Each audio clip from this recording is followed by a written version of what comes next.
Ladies and gentlemen, the review for Torn by Arlenton, back in 2004, I believe.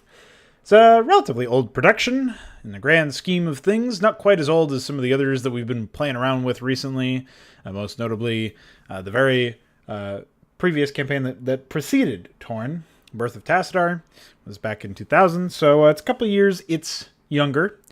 And in that regard, we should be expecting it to evolve and improve upon the formula left behind by its forefathers, as I typically expect.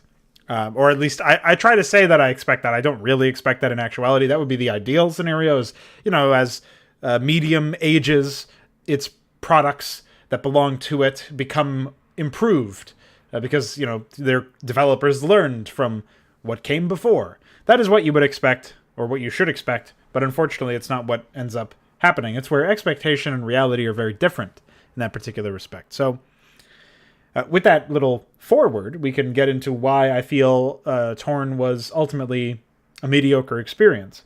I do say mediocre, though, and that is to say that it was overall a more competent romp in terms of actually being an RTS production than a lot of the other campaigns that I've seen. It doesn't contain any modding, which is actually kind of a step back from a lot of the other projects, but it does contain a vast majority of RTS missions, right? We really were playing macro Zerg in most of this.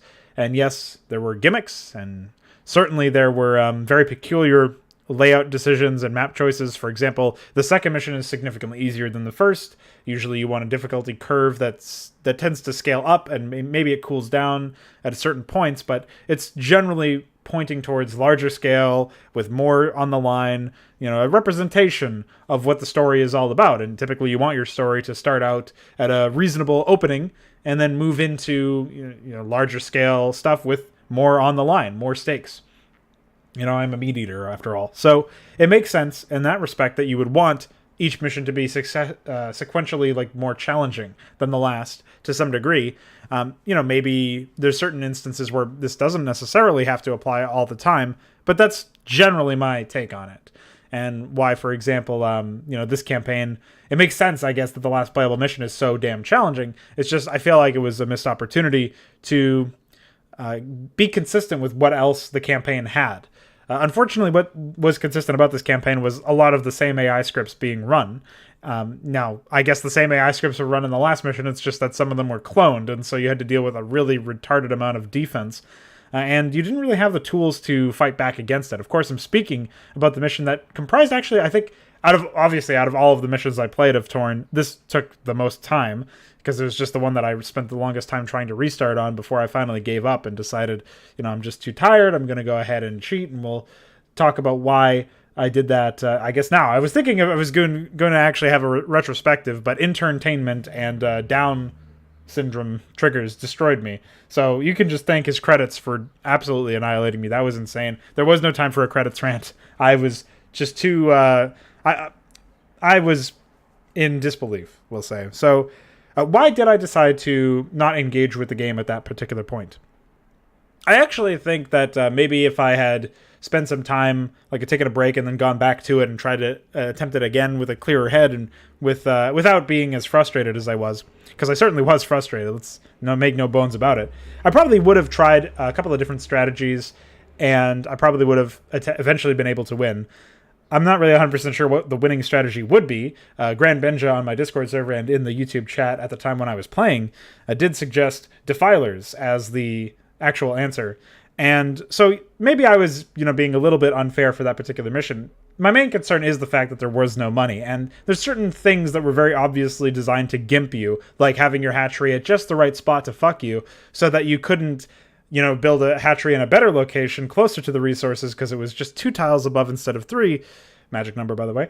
But, just also being in a terrible spot by itself. So it was in the worst spot imaginable. Because, again, you would have been able to correct the error yourself by building a new hatchery had it been 1 tile up. And if it was 1 tile or 2 tiles closer, then it would have been better and optimal, respectively. So you would want it to be somewhere else, anywhere else, so that you could, mess around with your stuff. I guess maybe the worst spot imaginable would have been a couple tiles to the left or something, but still, just infuriating, and something that seems not to be founded in reality, right? It's something that I talked about at some point during that mission, I believe, that no intelligent player or army commander, if you want to take the more, immersive route of line of logic, you really can't put any stock in somebody's, I guess, stock as a commander. You can't really think that they are intelligent and competent if they do something like that.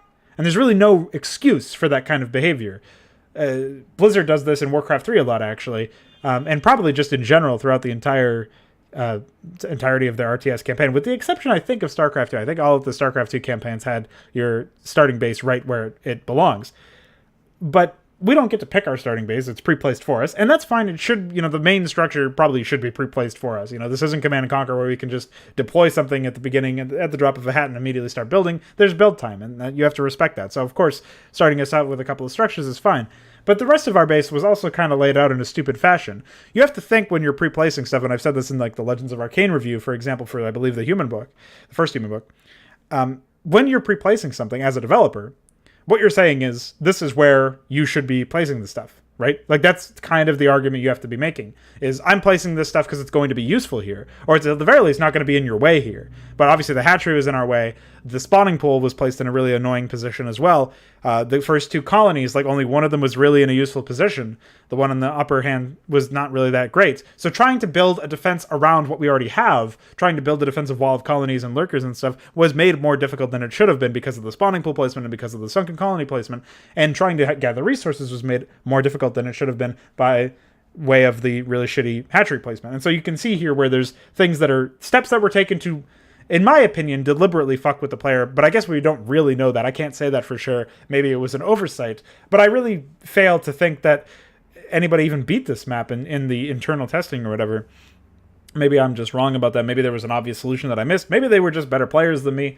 All of these things are very much true, or very possible, I should say. And I'm not the best player, obviously. I think I acknowledged that plenty of times when I was actually playing this mission. But, at the time I was just done. And I didn't feel like saving another stream for when I was in a better mind and mental space, and I had rested and had come back to it and had a game plan out. I also didn't feel like I was being respected as a player by the fact that all of these other base layout issues were there, and the fact that I didn't really have many tools to handle this because there was only one valid expansion on the map, and it wasn't even really that valid. It was right on the front door of one of the enemy bases. It was so far away from your main. You really couldn't control territory, so you really had to one base it. And doing that as Zerg is really, really not a great idea, especially when you need 4 drones on your extractor and 1 billion drones on minerals because of your hatchery placement and all this other stuff. So with everything rolled into one, I don't feel like the map respected the player. I don't feel like the map gave the player a fair shout. It's already a 1v4 with really, really silly AI that have no limits on their defense and probably no unit limits as well for defined max values so that they are limited to a certain number of a certain kind of unit. For example, I don't think there was any limit for hydralisks or lurkers or anything of that nature. I haven't verified this in particular, but that's just how it feels to me, is that, obviously the AI has infinite money. You're not going to ever starve them out before you lose money as well, yourself. Maybe you could do that with a really high amount of patience and some good defiler micro with, lurker, dark swarm, and then sniping observers for your lurkers.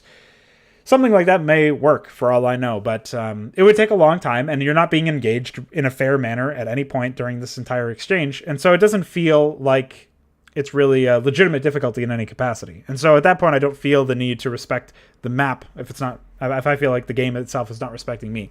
So that's sort of like in a nutshell why I decided to take the easier way out of that final mission.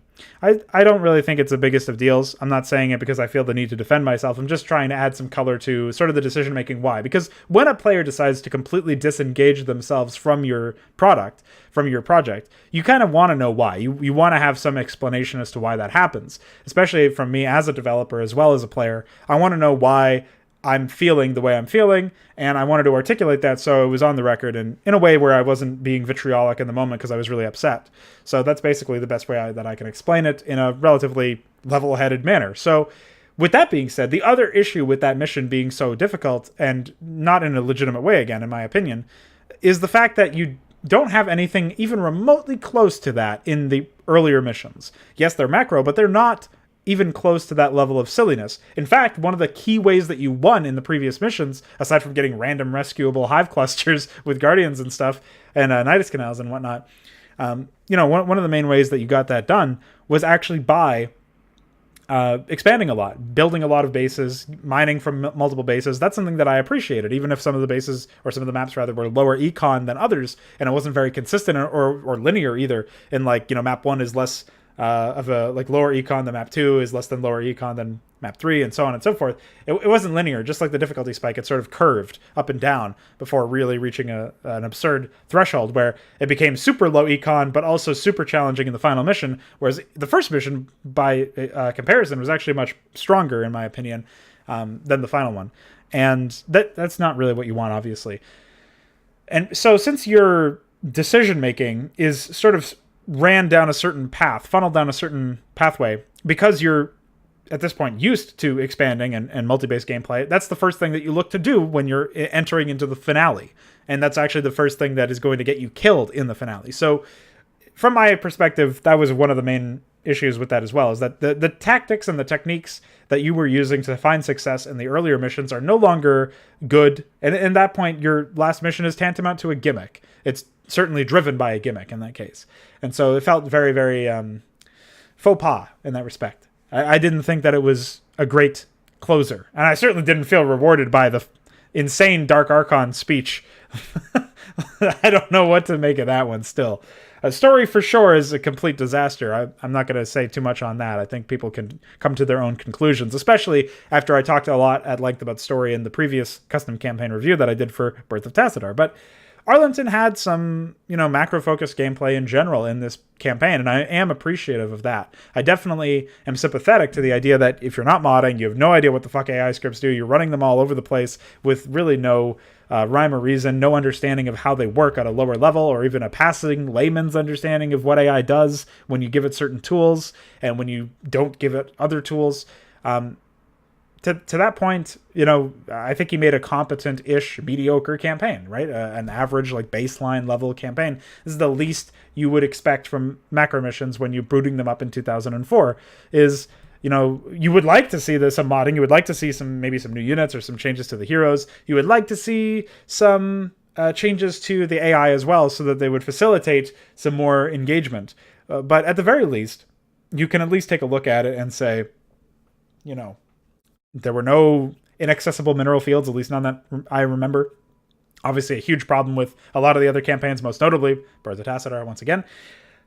There were, the map seemed to behave as intended. I thought that the issue with the Zerg not fighting the Protoss in that one Ashworld mission was actually a bug, but it turns out that was supposed to be deliberate by that random Phoenix guy that got introduced out of nowhere, so the Dragoon hero. So, not really sure what to make of, again, the story. It's definitely a disaster, but I thought that the fact that the missions were macro-focused was a nice change of pace. It's something that you really don't see too often in StarCraft campaigns, and I have a feeling we're going to go back into RPG territory soon enough in our journey throughout the annals of StarCraft's history, so it only makes sense at that point to cherish what macro we get. And to that degree, I feel like the missions certainly could have been larger scale, certainly could have been designed better, just the level design section, forget about the AI. Obviously, the AI itself could have been vastly improved. And you certainly could have had more custom tech, especially this is supposed to be after Brood War. Jennerson's apparently supposed to be some powerful guy. It would make sense to characterize him as a little bit different. Maybe he uses some infested units. Maybe, just have some more impact there, something to set this campaign apart from its predecessors. Really what sets it apart from its predecessors is something that shouldn't set it apart from anything. Its peers don't really do macro to the same degree that Torn had macro. And that is something that is really, really silly to me, because why would you make an RTS campaign if you're not going to use macro, if you're not going to make them RTS missions? And yes, like I said, Torn's missions were flawed, but they were macro missions through and through, and that is really all you can ask for a campaign. That's not the standard that we should be looking for, but that is the standard that we get with custom content and with content in general. So congrats to Arlenton for not pissing me off completely across all of his missions, at the very least. Certainly some very mediocre concepts as well. It's not like the concepts do the execution justice or something, where the execution was obviously mediocre and flawed. But at the very least, you can look at this as a campaign that actually does have some macro. And so, I don't know that I would necessarily recommend it because it is very much like a baseline project that everybody should at the very least be aware of something that does it better, if not at the very least knowing that they should be aiming for something above this. But it's there, man. It exists. It is macro. It's a macro-focused campaign in Brood War. You can at least say that much about it. Crazy that we had a bunch of rescuable Necrons at the top left of that Ashworld map, but you take what you can get, man. You take what you can get, and sometimes that's a hero Necron with like 400 HP that Suicide deals 250 damage for some inexplicable reason. He never uses it, and it's over, man. Interntainment. Ahmed claims another campaign through time travel. I will see you guys on the next video. Goodbye.